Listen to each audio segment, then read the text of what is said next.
কোনো দেশের high commission আক্রমণ করে দেশের আক্রমণ করা, হাই কমিশন অপমান করা দেশকে অপমান করা, এই জাতিকে অপমান করা। কাজে ভারতকে স্পষ্ট ক্ষমা চেতে হবে। তারা দাড়ি টুপি দেখলেই জঙ্গিবাদ, সন্ত্রাস, টেরোরিজম এই অপবাদ দিচ্ছে, অথচ এদেশের ইসলামী এদেশের সীমানা রক্ষা করা সবচেয়ে বড় রক্ষা কবচ। যদি ইসলাম না থাকে এদেশে সীমানা থাকবে না। ইসলাম না থাকলে এদেশ মিটিয়ে দিব ওরা। এরা জানে, এর জন্য আমাদেরকে পরিকল্পিতভাবে জঙ্গি বানাবার চেষ্টা করতেছে। অথচ এদেশ স্বাধীন করছে মুসলমান, এদেশ ব্রিটিশদের বিরুদ্ধে আন্দোলনের সূচনা করেছে মুসলমান, এদেশের ভারত থেকে আলাদা হওয়ার সূচনা করেছে মুসলমান। কাজী মুসলমানদের দেশ, 92% মুসলমান। আমাদেরকে যদি কেউ জঙ্গি বলে আমরা বলি তারাই জঙ্গি। ভারতের সংখ্যালঘুদের নির্যাতন নিয়ে কি বলবেন?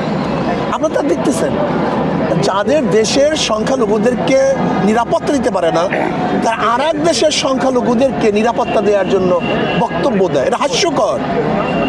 দেখেন ভারতের মুসলমানদের চাকরির পার্সেন্টেজ কত, আর আমাদের দেশের সংখ্যালঘুদের চাকরির পার্সেন্টেজ কত।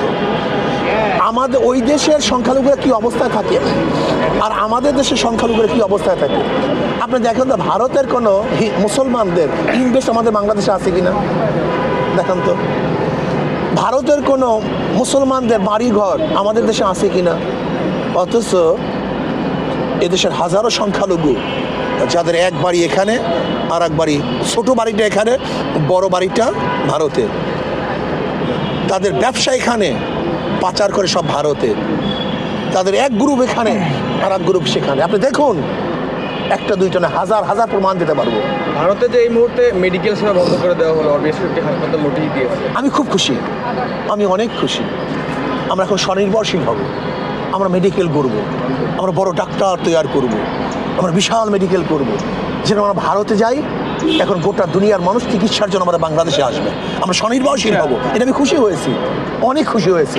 ওরা আরও বন্ধ করে দেখ, যত বেশি বন্ধ করবে আমরা তত বেশি স্বনির্ভরশীল। আপনি তো একজন আইডল।